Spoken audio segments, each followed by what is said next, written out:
Bonjour à tous, j'espère que vous allez bien. Cette semaine, je vous retrouve dans une petite vidéo et je vais vous présenter des cadeaux de Noël que vous pouvez réaliser fait main à moindre coût et qui pourront vous servir pour des cadeaux de Noël dernière minute. L'année dernière, j'ai posté la même vidéo sur ma chaîne avec 5 autres idées de couture. Cette vidéo vous a beaucoup plu et c'est aussi pour ça que j'ai décidé de la refaire. Je vous la mets juste ici et vous pouvez cliquer sur le lien pour la découvrir également. Aujourd'hui, je vais vous présenter 5 projets de cadeaux de Noël que vous pouvez coudre rapidement et facilement. On aura la réalisation de lingettes lavables en forme de coquillage, mais aussi de marque-page, d'un petit sac avec des oreilles de lapin pour enfants, d'un porte-clés. Et dans cette vidéo, je vais aussi vous montrer comment faire les fameux papiers cadeaux furoshiki, comment les coudre, quelles mesures découper et comment les nouer ensuite sur vos cadeaux. Pour chacun des projets, je vais utiliser des tissus différents qui proviennent de différents endroits également, donc un petit peu mes restes de tissus. C'est aussi ce que vous pouvez faire chez vous. Vous n'avez pas besoin pour ce projet d'acheter de nouveaux tissus et vous pouvez vous servir de tissus que vous avez déjà, puisqu'on va se servir uniquement de petites quantités à chaque fois. Dans la barre de description, vous pourrez retrouver les patrons pour les projets qui en nécessitent et également toutes les références au niveau des tissus que j'ai utilisés si vous le souhaitez.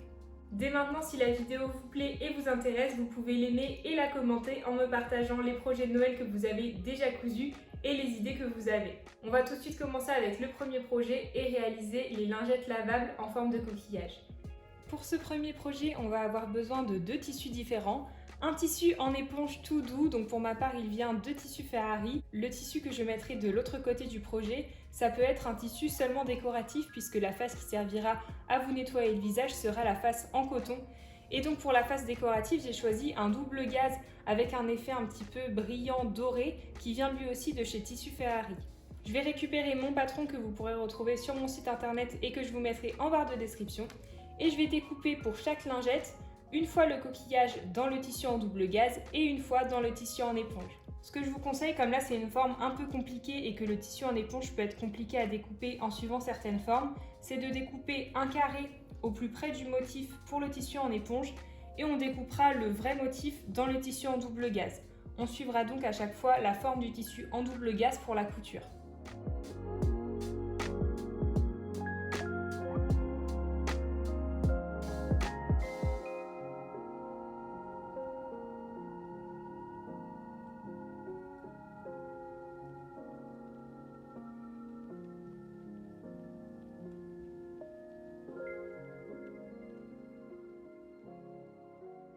Une fois que les pièces sont découpées, on va pouvoir à chaque fois associer les deux parties endroit contre endroit comme ceci. Donc il faut bien veiller à avoir la face toute douce du côté éponge vers l'intérieur et la face jolie de l'autre tissu vers l'intérieur également. On va les assembler comme ça endroit contre endroit chacune et on va venir faire une première couture au plus près du bord en suivant la forme du coquillage sur tout le tour en laissant une petite ouverture sur le bas pour pouvoir retourner ça après.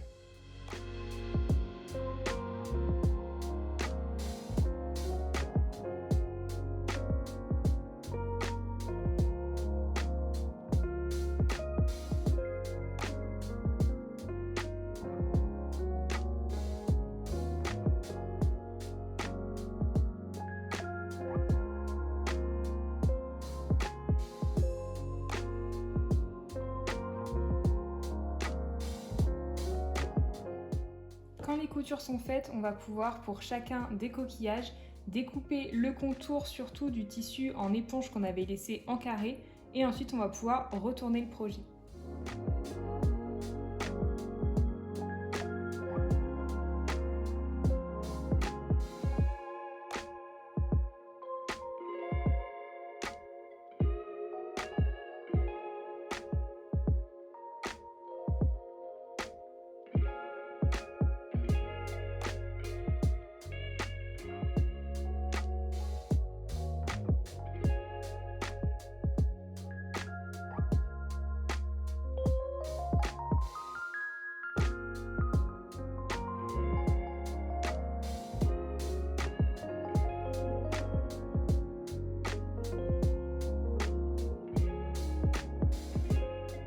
Voilà ce que ça donne une fois que les 3 parties sont retournées. J'ai placé une épingle aussi sur la partie du bas qu'il va falloir qu'on referme dès maintenant. Pour l'instant, la forme du coquillage n'est pas vraiment dessinée et c'est vraiment les surpiqûres qu'on va faire et qui seront visibles qui vont donner la forme du coquillage à la fin.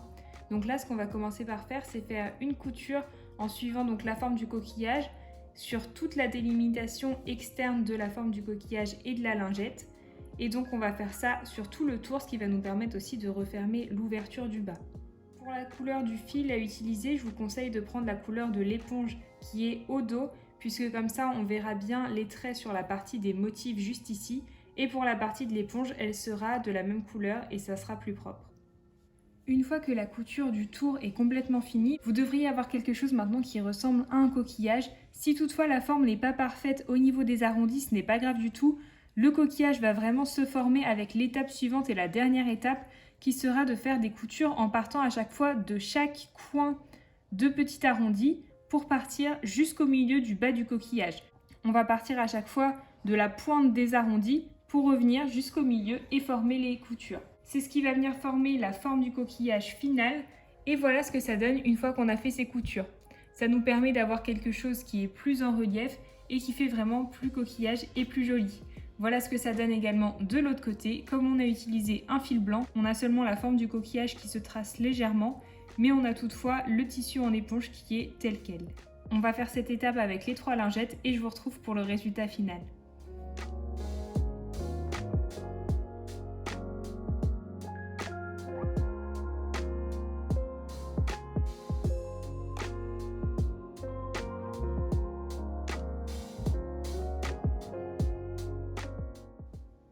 Les petites lingettes sont maintenant terminées, voilà ce qu'elles donnent une fois finies. C'est un processus un petit peu plus long à faire que si vous réalisez des lingettes toutes simples, carrées ou rondes, mais le résultat est vraiment très satisfaisant et très joli. Ça permet de faire un cadeau original pour adultes ou pour enfants. On passe maintenant à la deuxième idée de cadeau et on va réaliser un marque-page tout simple comme celui-ci. Vous avez présenté un tuto il y a longtemps dans lequel je vous montrais 3 façons de coudre un marque-page. Et aujourd'hui, je vais vous montrer celui qui pour moi fonctionne le mieux et qui correspond très bien comme cadeau de Noël. Au niveau du matériel, vous allez simplement avoir besoin d'un tissu en coton, donc là au motif de votre choix. Pour le haut, vous pouvez choisir des petits rubans ou autres dans ce que vous avez qui traîne chez vous. Là par exemple, pour les 2 marque-pages que j'ai déjà réalisés, j'ai utilisé un petit ruban comme ceci qui s'accorde bien au tissu et à la forme. Mais vous pouvez aussi utiliser des petits rubans comme cela. Ça, c'est un ruban que j'ai récupéré d'un vêtement. Parfois, sur les vêtements que vous avez au niveau des épaules, des petits rubans comme cela que vous pouvez très bien récupérer pour faire ce genre de marque-page. Donc là, je vais en faire un avec ce ruban-là pour vous montrer les résultats. On va découper un rectangle de 10 cm sur 20 cm et après, je vous montre l'assemblage. Une fois qu'on a notre rectangle, on va tout simplement le replacer sur lui-même endroit contre endroit et le coudre sur chacun des côtés en laissant une petite ouverture sur le bas. Dans la partie du haut, on va glisser notre ruban qu'on va replier comme ça sur lui-même et qu'on va insérer dans la couture à l'intérieur comme ceci. On va donc réaliser une couture droite en suivant les côtés et laisser une ouverture sur le bas avant de retourner. Pour le ruban, vous pouvez choisir la taille qui vous correspond. Moi, je fais en sorte de former une petite boucle d'une taille un peu approximative et en fonction de ce que j'aime.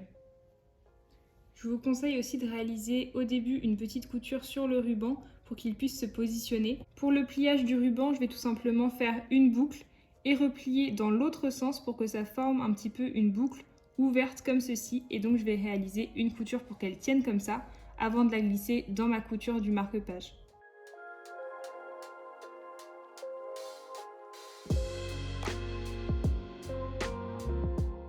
Quand la couture est faite, on n'oublie pas avant de retourner de couper un petit peu les coins pour avoir de jolies finitions dans les angles. Et ensuite, on va pouvoir retourner le marque-page par la partie du bas qu'on a laissée totalement ouverte.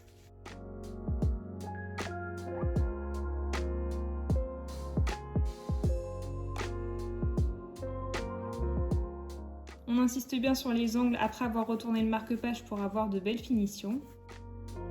Si vous souhaitez rigidifier un petit peu le marque-page, vous pouvez ajouter à l'intérieur une feuille de papier cartonnée un petit peu ou alors vous pouvez le laisser comme cela. Et pour terminer, on va replier les bords de la partie ouverte vers l'intérieur et faire une couture invisible à la main pour avoir de belles finitions comme sur cela que je vous ai présenté en début de vidéo. Il ne nous restera plus après qu'à passer un coup de fer à repasser pour bien le mettre à plat et ce projet est déjà terminé. Le marque-page est déjà terminé, c'est un projet super rapide à réaliser pour les cadeaux de Noël. Vous pouvez choisir de l'offrir à un lecteur ou bien de le faire pour compléter un cadeau que vous voulez faire si vous souhaitez par exemple offrir un livre à quelqu'un. On passe maintenant au projet suivant qui est un petit porte-clés. Pour ce projet, on va utiliser le même tissu en double gaze que celui qu'on a utilisé pour les lingettes au début de la vidéo. On va avoir aussi besoin d'un petit patron comme celui-là qui fait 6 cm sur 22 cm et qui est donc en longueur et légèrement en pointe sur les bords. On va découper ce patron en une fois seulement et après je vous retrouve pour l'assemblage.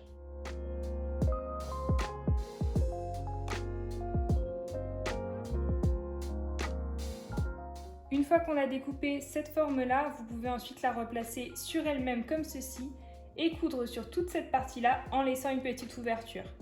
Quand la couture est terminée, on peut ensuite retourner par l'ouverture qu'on a laissée en insistant bien sur les coins. Vous pouvez aussi choisir de repasser votre tissu pour avoir un rendu plus plat sur le projet final.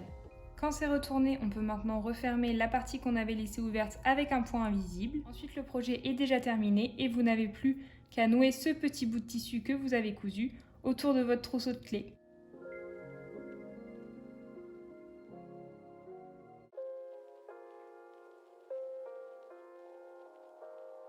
Pour ce projet, je vous conseille d'utiliser un tissu assez fluide comme la double gaze ou la popeline ou autre pour avoir un rendu plus souple qu'un tissu en coton.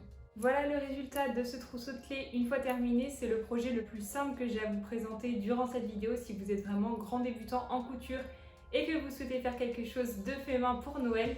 C'est vraiment l'alternative que je vous conseille. On passe au prochain projet qui est un sac avec des oreilles de lapin sur le dos. C'est un projet de couture qui conviendra très bien si vous souhaitez faire un cadeau de Noël pour un enfant. Je vous laisse tout de suite avec l'assemblage et la conception de ce projet. Au niveau du matériel, on va avoir besoin de 2 tissus différents, si possible un tissu uni et un tissu à motif pour avoir de jolis reliefs, et on va aussi avoir besoin d'une corde pour refermer le sac sur le haut. Pour ma part, je vais utiliser le tissu en velours côtelé rose qui vient de chez Snappy et que j'avais utilisé pour l'intérieur du sac banane, et je vais utiliser ce tissu fleuri qui s'accorde bien au ton du velours côtelé, et celui-ci je l'ai eu en brocante et c'était un drap que j'ai récupéré. Et enfin pour la corde, celle-ci je l'ai eue sur Amazon mais vous pouvez en avoir un petit peu partout en magasin créatif. On va réaliser un sac avec des rectangles de 33 cm sur 25 cm, mais on va découper différents rectangles puisqu'on va à chaque fois associer le tissu à motif avec le tissu uni. Donc je vais découper les pièces dans un premier temps et ensuite je vous les présenterai avec les mesures. Au niveau des pièces, une fois que c'est découpé, on en a 8 au total, 2 dans le tissu en velours côtelé et 6 dans l'autre tissu. On a d'abord 2 grands rectangles dans le velours côtelé qui font 25 cm sur 24 cm. Donc 24 cm pour le haut et 25 cm pour la largeur. Dans le tissu fleuri, on a également 2 rectangles de 25 cm sur 11 cm. On a aussi 4 petites oreilles qui vont s'assembler 2 par 2 et qui font elles 23 cm sur 10 cm. Pour l'assemblage, ce qui va se passer, c'est qu'on aura les parties en tissu fleuri qui seront sur le haut du sac et les oreilles qui seront à chaque fois assemblées par 2 comme ceci. C'est la première étape qu'on aura à faire pour l'assemblage. Elles seront simplement sur le devant du sac et elles viendront se coincer dans la couture qu'on va faire pour assembler la partie fleurie à la partie en velours côtelé. Donc ce qu'on va faire dans un premier temps, c'est qu'on va assembler les oreilles à chaque fois 2 par 2 endroit contre endroit et on va les assembler au niveau de l'arrondi ici et ici en laissant la partie du haut ouverte pour pouvoir le retourner après. Vous pouvez faire toutes ces coutures là avec un point droit ou avec la surjeteuse directement.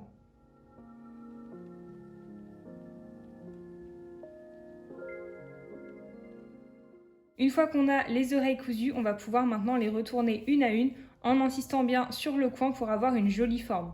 Vous pourrez ensuite passer un coup de fer à repasser pour pouvoir bien appliquer ces parties.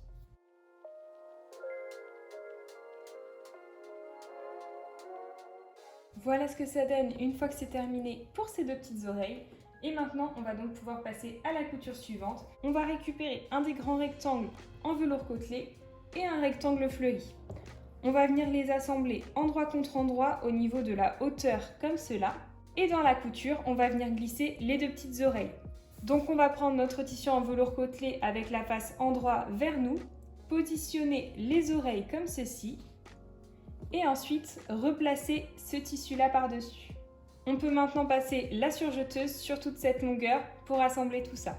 On va aussi en profiter pour assembler l'autre rectangle en velours côtelé avec l'autre rectangle de tissu fleuri, mais cette fois sans oreille à l'intérieur.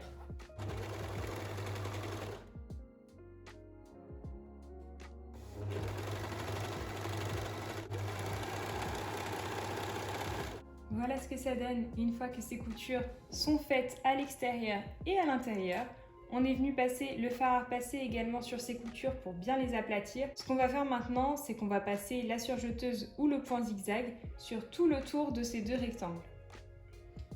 Maintenant que tous les côtés sont bien propres et sécurisés avec ce point, on va pouvoir passer aux dernières coutures qui vont se faire à la machine à coudre. Et on va commencer par la couture du haut. Cette couture-là, elle servira à faire passer le cordon après, donc il faut qu'elle soit assez large, puisqu'à certains endroits, il y aura 2 cordons à passer. Donc on va replier à chaque fois le haut des parties un petit peu et faire une couture juste au-dessus du surjet qu'on a fait ou du point zigzag. Et on va replier notre tissu à environ 2 cm, 2 cm et demi vers l'intérieur. On va faire ça pour les deux parties et on va faire une couture droite sur cette longueur. Avant de faire l'ourlet du haut, on va replier légèrement la partie du côté du sac sur laquelle on va faire l'ourlet, juste comme ceci, et faire une couture seulement sur la partie de l'ourlet. L'ourlet, il sera rabattu à 2,5 cm vers l'intérieur. Donc là, on va faire une couture sur 5 cm sur chacun des côtés. Ça va permettre que les côtés où passe le cordon soient bien propres vers l'intérieur. Une fois que c'est fait sur les deux rectangles, on va pouvoir maintenant former notre ourlet sur chacune des deux parties en repliant notre tissu vers l'intérieur sur le haut à environ 2,5 cm.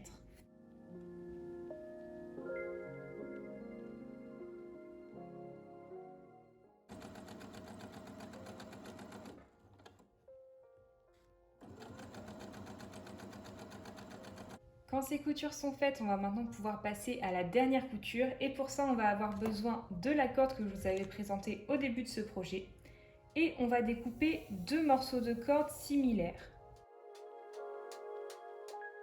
On va avoir besoin donc de 2 morceaux de corde de 125 cm chacun qu'on va dès maintenant ajouter au projet. Pour vous montrer un petit peu comment ça va se passer, là on a nos 2 rectangles qui sont positionnés endroit contre endroit. La couture qu'on va devoir faire, c'est une couture qui va partir du dessous de l'ourlet qu'on a fait ici et qui va rejoindre l'autre ourlet en passant sur tous les côtés et le dessous du sac. On va insérer la corde dans cette couture en la plaçant sur le bas ici. Elle va partir donc du bas juste ici et elle sera à l'intérieur de notre couture. Mais on va dès maintenant la faire passer dans l'ourlet qu'on a formé sur le haut du sac. Cette première corde, elle va partir d'ici et on va pouvoir l'insérer à l'aide d'une épingle à nourrice dans notre sac. Une fois que vous avez votre épingle à nourrice, on va donc faire passer cette première corde dans un des 2 ourlets de ce côté droit. On va le passer à l'intérieur.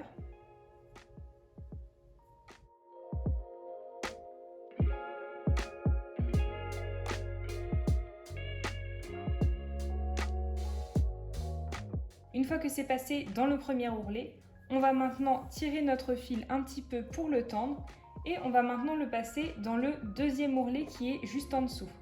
Donc l'ourlet de l'autre rectangle.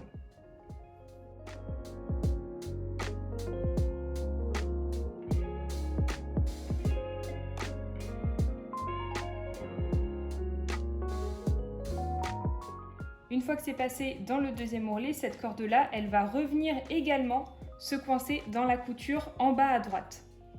Pour la deuxième corde, on va venir faire exactement pareil, mais les extrémités de corde vont venir se coincer dans le coin gauche du sac cette fois. On va cette fois rentrer par l'ourlet du côté gauche et passer dans le premier, puis dans le deuxième. C'est pour ça qu'au début du projet tout à l'heure, je vous ai indiqué de faire des ourlets assez grands pour pouvoir passer 2 fois la corde que vous avez choisie. Les cordes vont donc venir se croiser à l'intérieur des ourlets et ça va permettre d'ouvrir et de refermer le sac en pochon. Une fois que les cordes sont prêtes, on va pouvoir les placer à l'intérieur de notre projet pour pouvoir les inclure dans la couture. On va donc les placer à l'intérieur et mettre les 2 extrémités dans chaque coin.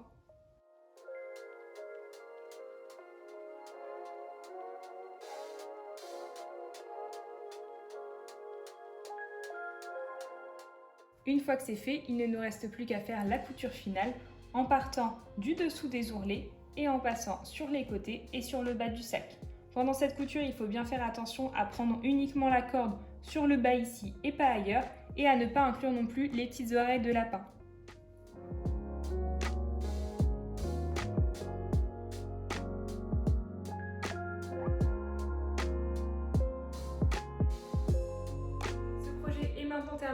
trouve le résultat trop joli et original. Pour offrir à des enfants, je trouve que c'est vraiment très sympa. Ça amène une touche aussi de personnalité à vos cadeaux. Si vous réalisez en plus la plupart de ces coutures avec une surjeteuse, c'est vraiment assez rapide à réaliser. Au niveau du matériel, on n'a pas besoin de beaucoup de choses, mais ça fait quand même un effet travaillé à la fin. Pour le quatrième projet, j'ai choisi de vous présenter l'emballage en furoshiki. Bien que ce ne soit pas un cadeau à proprement parler, je trouve l'idée très originale pour emballer ces cadeaux, ça peut aussi les compléter. Et si c'est un grand emballage, ça peut aussi être réutilisé justement en termes de tissu, mais aussi en termes de papier cadeau pour les années à venir. Pour les emballages furoshiki, il n'y a rien de plus simple. Moi, je vous conseille quand même de prendre un tissu assez fluide pour avoir un meilleur rendu. Vous pouvez aussi choisir des tissus fleuris ou à motifs hivernaux pour que ça corresponde bien à Noël. Au niveau de l'emballage, je vais vous montrer comment faire l'emballage avec le furoshiki sur un livre. Si vous souhaitez emballer quelque chose comme un sac, je vais vous montrer également comment faire pour avoir un joli rendu. Pour réaliser un emballage en furoshiki, je ne vais pas vous faire de tuto puisque c'est simplement un rectangle ou un carré de tissu. Je vous conseille de le faire assez grand même si vous voulez emballer une petite pièce puisque de toute façon on pourra le replier de sorte à emballer quelque chose de petit et comme ça pourra servir pour des grands et petits cadeaux à l'avenir. On va donc placer tout simplement notre tissu à plat. Je vais commencer par vous montrer l'emballage pour le livre et on va le placer tout simplement à plat sur notre rectangle ou notre carré dans la diagonale comme ceci. On va commencer par replier l'angle de notre tissu qui est vers le bas et on va le placer vers le haut. Si votre tissu est trop grand, vous pouvez là le replacer une deuxième fois vers l'intérieur pour que ça corresponde. On va bien tendre notre tissu pour que ce soit bien serré sur notre livre. Ensuite, on va replier le deuxième angle qui lui se trouve sur le haut, qu'on va lui aussi placer une première fois vers l'intérieur comme le tissu est assez grand, puis une deuxième fois sur le livre. On continue bien sûr tout au long du pliage à bien étirer notre tissu sur le livre pour avoir un rendu serré. Pour finir, on va replier les deux parties restantes des côtés vers le milieu.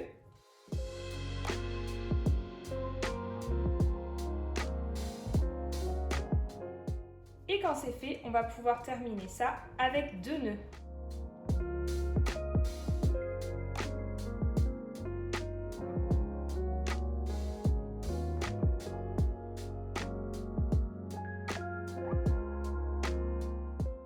Et voilà le rendu. Si vous étirez bien votre tissu, vous allez avoir quelque chose d'assez serré. Et voilà ce que donne le rendu final pour l'emballage d'un livre. Pour ce type d'emballage, ça va vraiment être beaucoup plus simple d'emballer une boîte ou quelque chose de rectangle ou de carré, puisqu'on va pouvoir bien plier le tissu sur ce qu'on veut emballer. Maintenant, je vais vous montrer comment emballer quelque chose d'assez mou comme ce sac par exemple, et qui n'a pas vraiment une forme dure et distincte comme une boîte. Pour ce genre d'article, on va quand même commencer en plaçant notre tissu à plat. Et quand on a ce qu'on veut emballer, on va commencer par le replier sur lui-même pour avoir quand même une forme qui est un minimum en relief.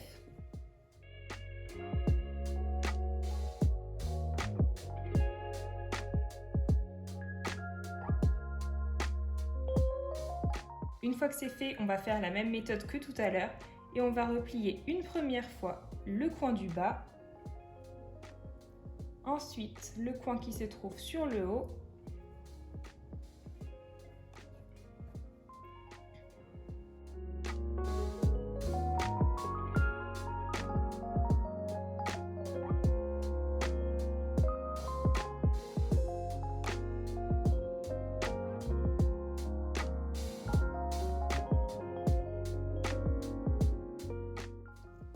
Voilà ce que ça donne pour ce deuxième emballage. On a quand même quelque chose de très propre et d'assez serré sur le projet qu'on a voulu emballer. Et je vous mets maintenant les deux l'un à côté de l'autre pour que vous puissiez voir la différence entre les deux. Là, on a quand même quelque chose qui est plus serré sur ce qu'on a voulu emballer et un rendu plus propre, je trouve. Mais celui-ci s'accorde bien aussi. Je trouve aussi que si vous avez plusieurs choses à offrir, c'est vraiment sympa d'avoir plusieurs emballages furoshiki l'un à côté de l'autre pour Noël. Vous pouvez aussi utiliser des tissus à motifs pour varier un petit peu. C'est tout pour cette vidéo, j'espère qu'elle vous aura plu et qu'elle vous aura inspiré pour vos cadeaux de Noël 2022. Je vous mettrai, si vous le souhaitez, en description d'autres idées de cadeaux de Noël que vous pouvez faire avec la vidéo que j'avais fait l'année dernière qui vous a beaucoup plu et également toutes les vidéos que j'ai fait avec des petits accessoires qui peuvent eux aussi totalement correspondre pour des cadeaux de Noël. Si cette vidéo t'a plu, n'hésite pas à l'aimer et à la commenter et à partager avec moi tes créations de cadeaux de Noël 2022. Moi je te dis à la semaine prochaine pour une nouvelle vidéo sur ma chaîne.